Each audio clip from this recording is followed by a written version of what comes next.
اچھا ساحل بھائی، پھر یہ بتائیے گا کہ کیا وجہ ہے کہ پوری دنیا میں اسلام ہے، پوری دنیا میں اسلام ایک آفاقی مذہب ہے، دین ہے، یہ ہمارے ہی ہاں اتنے زیادہ فرقے کیوں پائے جاتے ہیں، اور بے شمار فرقے ہیں اور ہر فرقے کی مساجد اپنی اپنی ہیں، تو یہ یہاں بھی یہ چیز کہاں سے ہمیں دیکھنے کو ملی ہے؟ کسی بھی جگہ سب گروپ بنانے کی، کسی بھی جگہ پہ کمپنی میں چھوٹا سا گروپ بنا لینے کی، گھر کے اندر ایک چھوٹا سا اپنا ایک سیٹ اپ بنا لینے کی، یا بڑی طاقت نیچے چھوٹی طاقت بنا لینے کی، ایک ہی فلاسفی، ایک ہی سائیکالوجی ہوتی ہے، ایک ہی وجہ ہوتی ہے اس کے پیچھے، اور وہ یہ کہ ہم کسی طریقے سے وہ والا پاور اسٹرکچر خود اپنے پاس رکھ لیں کہ جو ہمیں نہیں مل سکا، بس یہ سائیکالوجی ہوتی ہے۔ آپ کشمیر کو مثال دیتا ہوں، کشمیریوں کو اسپیشلی یہ بات ضروری ہے کہ اس موقع پہ میں انالوجی بھی انہیں کی دوں۔ کشمیر کو پاکستان کے اندر، پاکستان میں شامل ہونے کے پیچھے کشمیر کے اندر خود مختار کی ایک موومنٹ شروع ہو گئی۔ کیونکہ whatever is going to happen after they get liberated، جو آزاد ہو جائیں گے تو پھر وہ پاور ان کے پاس رہنی چاہیے۔ نام اوکے، اگر آپ کو پاور چاہیے تھی کوئی بات نہیں، پاور کوئی حرام چیز نہیں ہوتی، آپ نے اس کے لیے کام کرنا ہے، مگر یہ موقع تھا پھر کشمیر کو پاکستان میں پہلے لے کے آؤ یار، پھر دیکھیں گے کیا ہوتا ہے۔ انڈیا سے تو جان چھوٹے نہیں جی، انڈیا سے بیشک جان نہ چھوٹے، اگر چھوٹے گی تو ہماری پاور چلی جائے گی، کیونکہ پاکستان میں کیوں بلا؟ کیونکہ پاور مینٹین کرنا ہمارا نصب العین ہوتا ہے کہ ہمیں پاور چاہیے۔ تو فرقہ یا کسی بھی لیول کا فرقہ، چاہے دین میں ہو، چاہے وہ پالیٹکس میں ہو، چاہے وہ سوشل سسٹم کے اندر ہو، فرقہ بنانے کے پیچھے جو فرسٹ ڈسپوزیشن ہوتی ہے کہ مجھے جو چیز چاہیے وہ نہیں ملی تو پھر میں اپنی دکان خود کھول لیتا ہوں تاکہ میں اپنی اس پاور میں رہوں، چاہے چھوٹے لیول پہ رہوں مگر ایٹ لیسٹ میں خود مختار ہوں۔ سو دس از اے سچویشن۔ اب اس سچویشن میں تڑکا لگانا شروع کرتے ہیں۔ پہلا تڑکا لگاتے ہیں کہ عزت، کہ میری تو عزت بھی آ جائے گی، اس سے نہ آئی تو اس سے عزت بھی چلی گئی، میں حق کا پرچم میرے پاس ہے، یہ اگر پاور میرے پاس آئی تو حق بھی میرے پاس آئے گا، اور یہ نہ آئی تو حق بھی چلا گیا۔ سوچیں کتنا بڑا واقعہ۔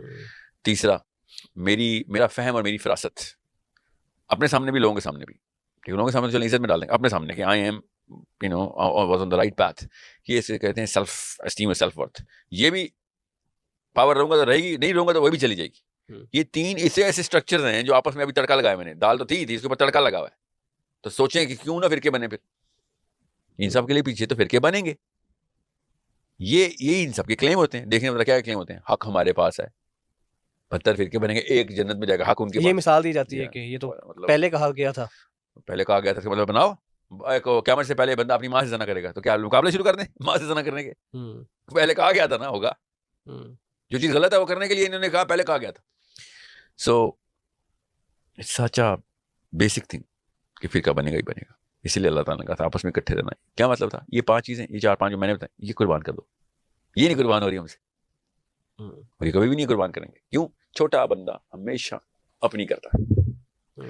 چھوٹے اور بڑے بندے میں فرق یہ ہوتا ہے، چھوٹا بندہ اپنی کرتا ہے کہ میں بچ جاؤں، میرا کچھ مل جائے، مجھے سب کچھ مل جائے، اور بڑا بندہ پورے کے پورے گروپ کی سوچتا ہے کہ یار مجھے بے شک ملے نہ ملے، یہ گروپ پورا کا پورا جو ہے نا یہ پروگریس کر سر بھی پاکستان میں اس کانٹیننٹ میں ایک سب سے چھوٹے بندے تو اس پاکستان، جی وہی میں بات کرنے لگا ہوں، پچھلے 150-200 سال میں ایک بھی ایسی کوئی عبقری شخصیت پیدا نہیں ہوئی جس نے امت کو گڑوں کے مینڈک سر لاکھوں ہوئی ہوں گی، مگر وہ گروپس نہیں بنے۔ ایک دو کیا باتیں کر رہے ہیں، عرب، ہم 1 ارب مسلمان ہیں، بنگلہ دیش، انڈیا اور پاکستان ملا کے، کیا آپ 1-2 بھی نہیں ہوئی ہوں گی؟ کیسے ہو سکتا ہے؟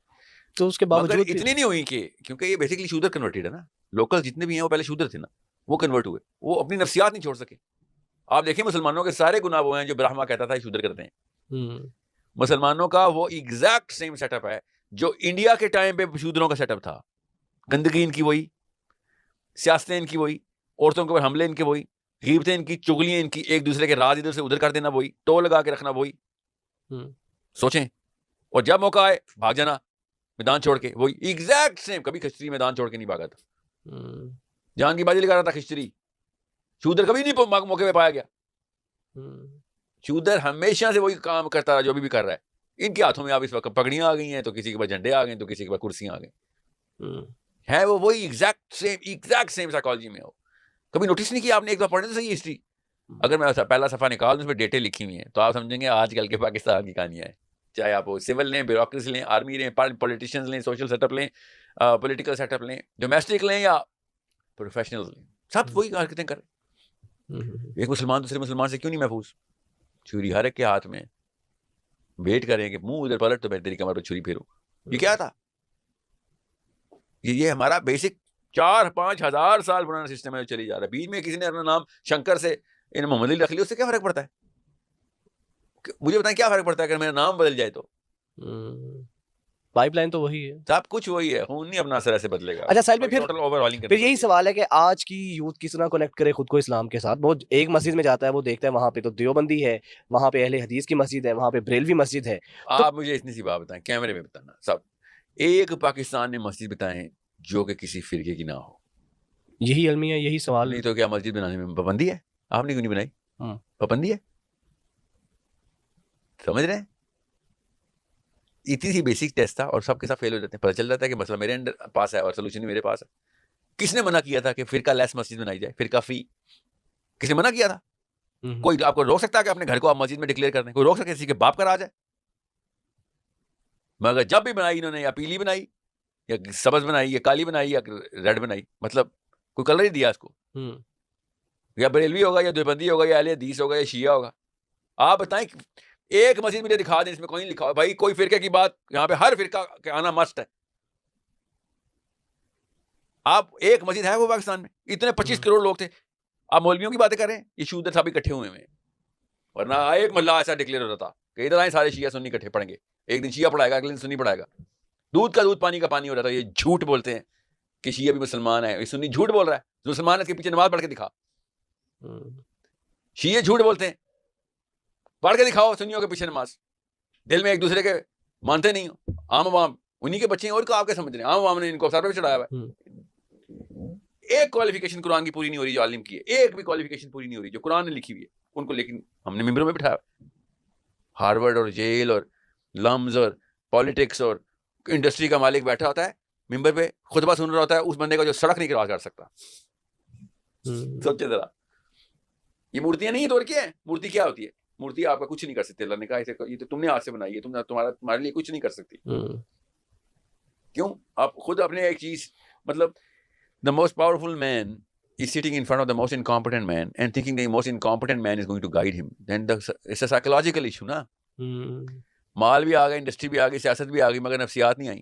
تو آپ نے وہی مولوی ناظر حسین کا لیکچر سن کے آ رہے ہیں, ایسے کری جا رہے ہیں, اور جو وہ کہے گا آپ کو کرنا پڑے گا. سپرسٹیشن ہے اور کیا, اسلام میں ایسے ہو سکتا ہے؟ کامن سینس کے خلاف بات ہے یار. عمر بن خطاب خطبہ دیتے تھے تو آپ کو پڑھتا most competent man in the city is this man. Ali bin Abi Talib خطبہ دیتے تو پتہ چلتا most competent man in the world is this man. ہمارا موسٹ انکمپیٹنٹ مین ہمیں خطبہ دے گا, اور جرت کیسی ہو رہی ہے انکمپیٹنٹ مین کو کمپیٹنس کے سامنے خطبہ دینے کی؟ کہاں سے آ رہی ہے جرت؟ آپ مجھے بتائیں, مجھ سے آپ سوال کریں, ایک ایکسپیکٹیشن ہے آپ کی کہ مجھے لاجیکل آنسر آتا ہوگا اس کا, ورنہ آپ مجھ سے کیوں سوال کریں گے؟ جب انسان اپنی نیچرل نفسیات کو توڑ دے اور اس کو اسلام کا نام دینا شروع کر دے تو پھر یہی ہوگا جو ہمارے ساتھ ہو رہا ہے. اور بات کس بات ہے غصہ اللہ عز و جل کو ہم پہ کہ تم اسلام کا نام لگا رہے ہو اس بات پہ؟ نااہلوں کو تم نے اپنے سامنے بٹھا دیا ہے, نام اسلام کا لگا دی. ایک کام پورا نہیں ہو رہا جو قرآن کا ہے, جو کہ اس بندے کو تم نے کہا یہ کوالیفائی کرتا ہے.